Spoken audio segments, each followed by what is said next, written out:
Hey.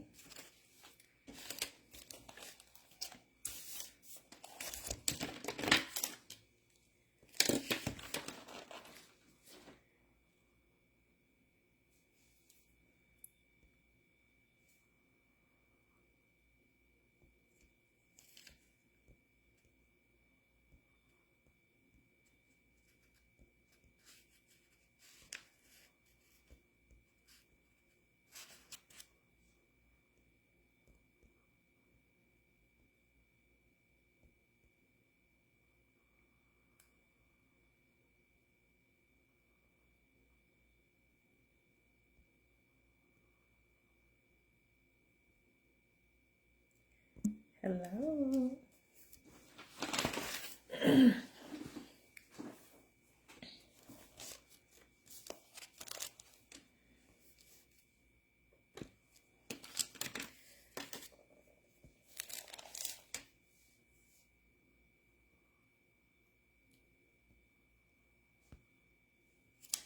Purse, I may need you to let me know when it's 5:03 because I don't have my computer sitting right here. So I don't have the time. But hello, how are you?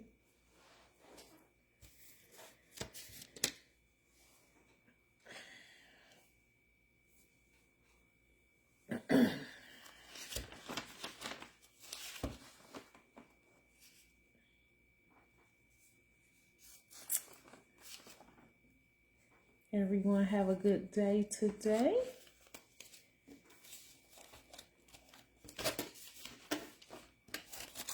Hey, Gotcha.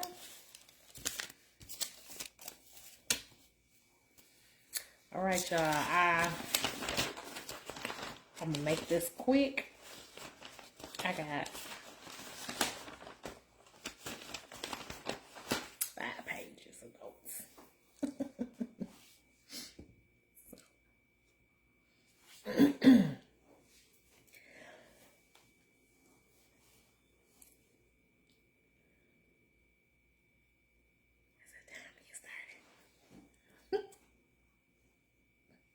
This is such the awkward part right here, is waiting for people to come on. And then I'm like, I don't know what to say. Like, should we be singing the song? Have some background music.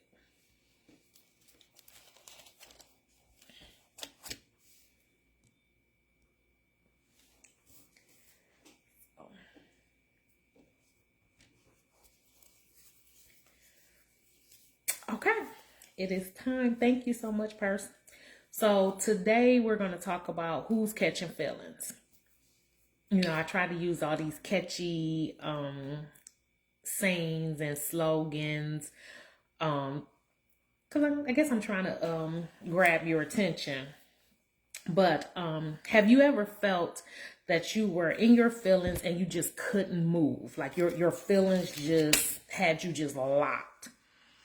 And if you have, I know I have often. I often have to get out of my feelings. Well, you're in direct company with Elijah. And so in the Bible, there's 2 types of prophets. You either have the major prophets or the minor prophets. And Elijah is a major prophet. I'm sorry. He's a major prophet. And we're going to discuss 1 Kings chapters 18 and 19. Just what Elijah was dealing with in those 2 chapters. So during this time, God had, in chapter 17, had actually told Elijah that there was going to be a drought. There was going to be a famine. So there was absolutely no rain. And so Elijah was super bold for the Lord. He was very God-fearing. And but during this time, we all heard this name before, Miss Jezebel. She was on a mission to kill the all of God's prophets. And so Elijah is actually the only prophet that's still alive because she had killed everybody else. So Elijah is bold. Like I said, he's on fire for the Lord. He goes to Jezebel's. Matter of fact, they wanted Elijah killed so bad that they actually were going from kingdom to kingdom searching for them and was forcing people to say that they didn't know where he was, but if they found out where he was, they were actually going to report him to them because they wanted to know. So one of the king's, Ahab, Jezebel's husband, because he's the king, Elijah appears to him and says, and he's a God-fearing man. So when he sees Elijah, he falls down to him and says, is it you? He's like, yep, it's me. He said, go and tell your master I'm here. And he's like, whoa, what'd I do to you? They killing people. And from the time that I go tell him that you here, you might be gone. I don't know where the Lord gonna send you. So you telling me to go somewhere. So that's like writing my death sentence. And he was like, no, I'm not going nowhere. Go ahead and tell him I'm here. So he goes and he does it.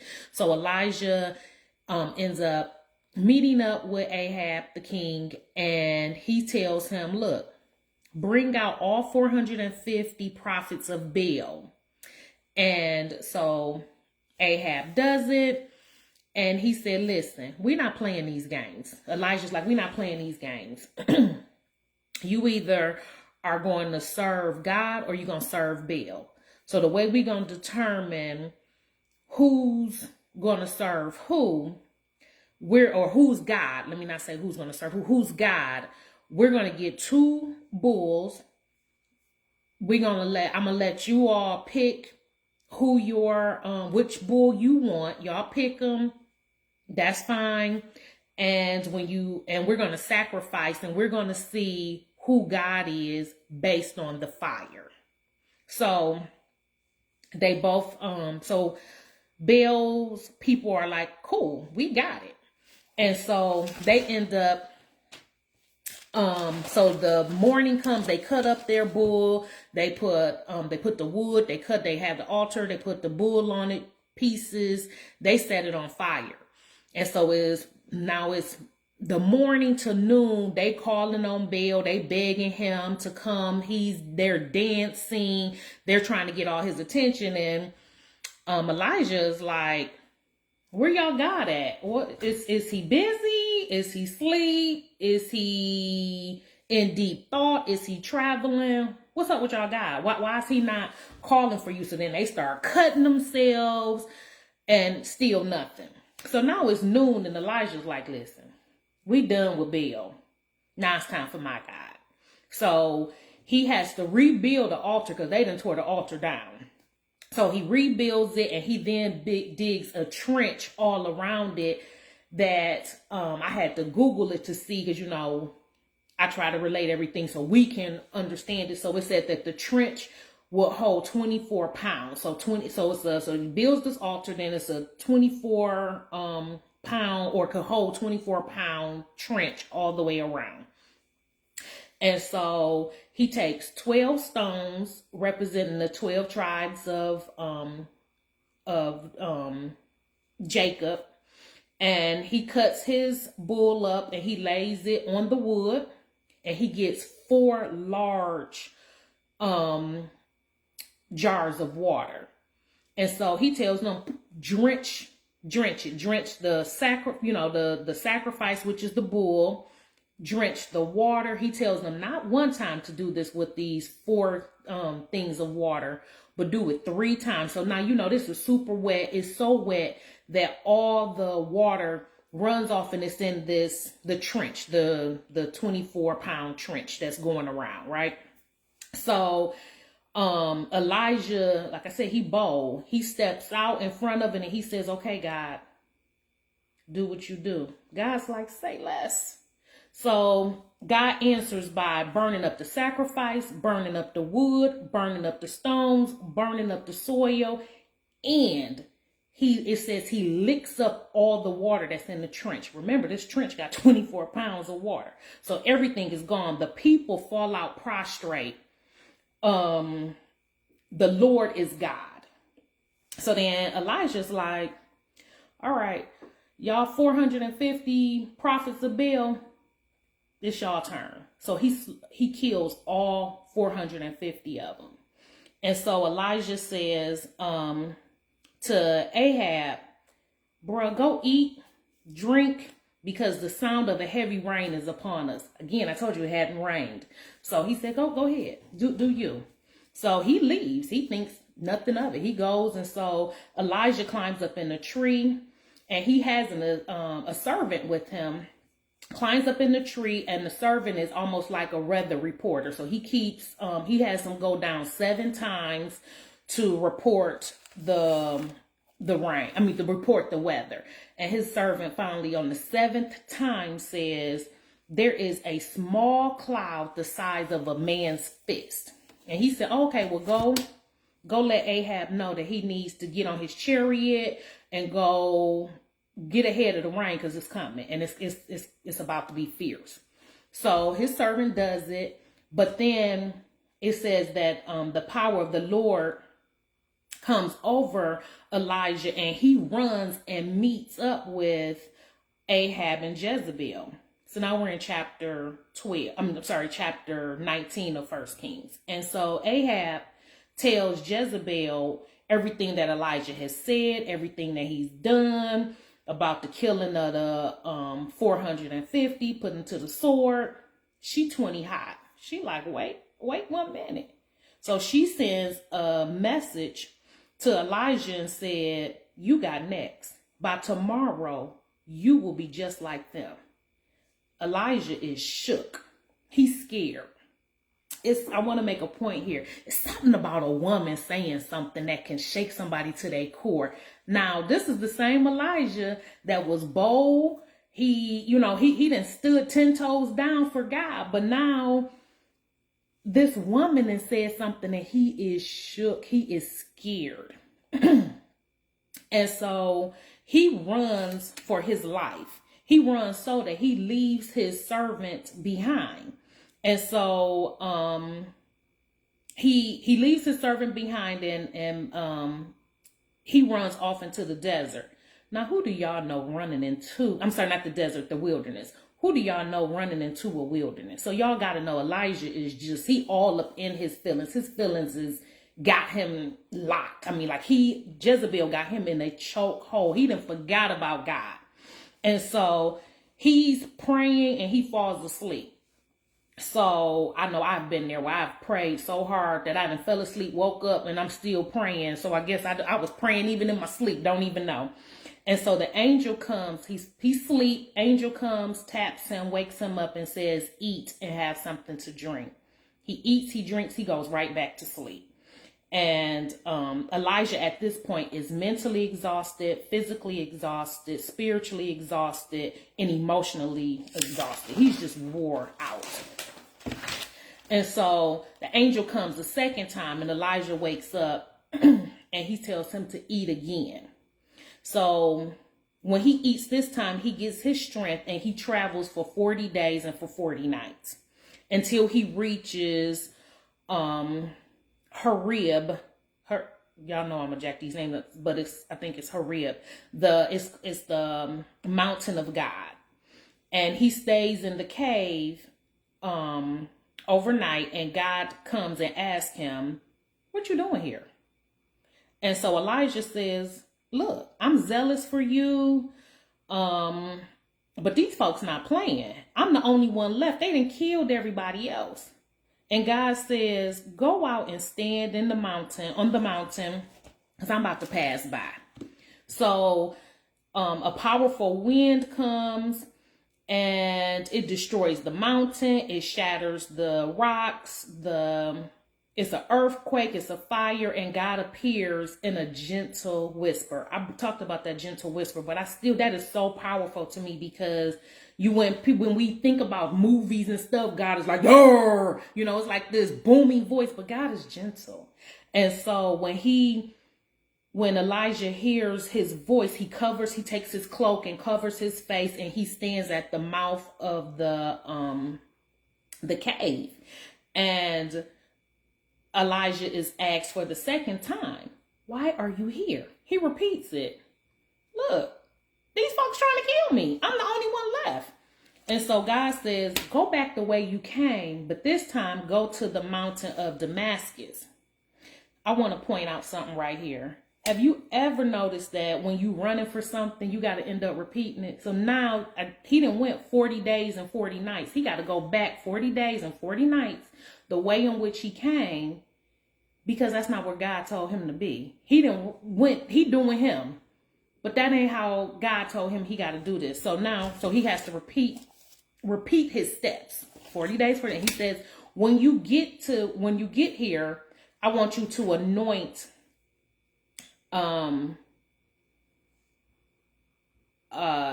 Jehu, Elisha, and Hazael. And you're going to make them prophets. So he makes them prophets. And so now where you think you the only one, God has sent you. Now it's 4 of y'all. And then God said, I have reserved 7,000 that has not bowed down or kissed Baal. You are not alone. So pony up, friend. Let's do this. We on a mission. There's some things we got to do. And so I want to point out that, remember, Elijah had a servant. He left him 41 days ago because he went on the thing, his journey, the opposite direction for 40 days and 40 nights. And he had spent the night in the cave. So he had somebody.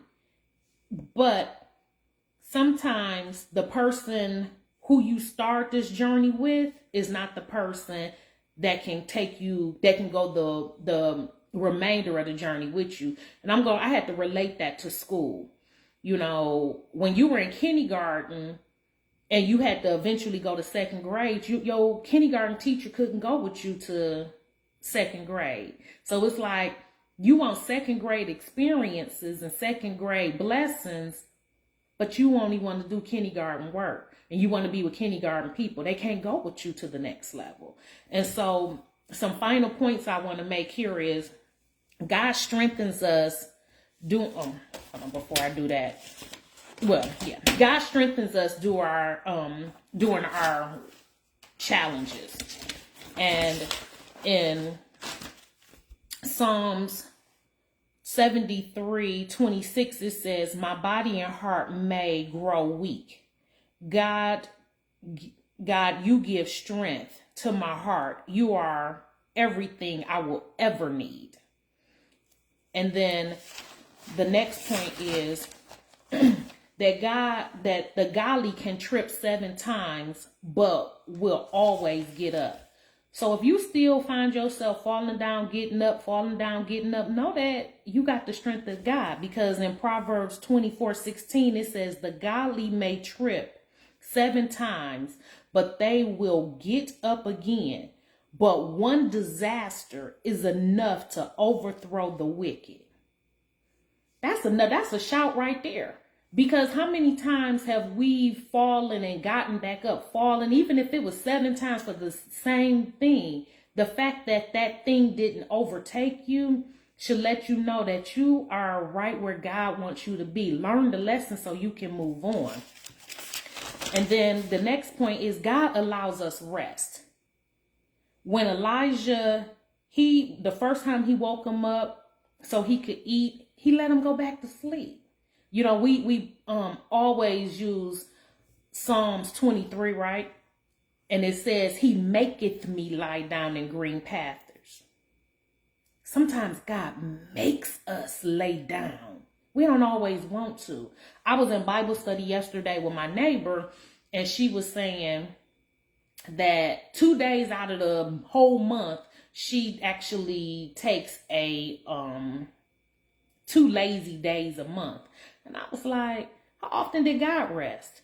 And she was like 7, he rested on the 6th day. I said, it's okay to rest. It really is, because when you don't rest, your body will shut you down. Then you wondering why you can't never get over these colds. Why you haven't, your body it needs to rest. It's okay to rest. It's not being lazy. It's okay. And number 4, God will have us repeat it until we get it right. Just like he did Elijah. Elijah had to go back them whole 40 days and 40 nights because you went and did you versus what you were supposed to do. He was bold, but it was something about when Jezebel said it to him, he got tripped up. And God is near to the brokenhearted. That is Psalms 32:18. And God, number 6, God will give us everyone and everything we need to be successful. And then the last one, be okay with moving in a different direction with a new crew. God gave Elijah a crew. He had a servant, like I said, he had a servant 41 days earlier, but that's not who God had for him. He needed him to, he already had a plan. Plus he had a 7,000 that God had reserved for him. So that's it, y'all. I hope this has helped you in some way, shape, or form, that we just got to get out of our feelings. We can't, sometimes we allow this thing called life to overtake us. We got it. Fall down. It's okay to fall down. It's only the wicked that's going to stay there. You got it. Get on up. Shake the dust off and keep moving. And just know that just because they started the race with you don't mean they're going to end it with you. Their assignment, whatever it was that they were supposed to do, is come to an end. And God will have somebody else that's going to come right behind them and move on along with you. And be okay with that. And because I got a friend that I have never met in life. But when it's something about my daughter, I can pick up the telephone and call her and say, listen, I'm struggling with this. I never would have thought she would have been my crew. But when I tell you that's my man, 50 grand, and I have never seen her in life. She prayed for me. We pray for each other. God to give you a crew. You just got to be open to it. Stop trying to bring them dead bones along with you. They dead. They dry. They not for you anymore. That don't make them bad people. They just not for where you trying to go, and that's okay. Get out of kindergarten and get on to 2nd grade. It's okay over in 2nd grade. Just get there. All right, y'all. Love y'all. Talk to y'all soon. Bye.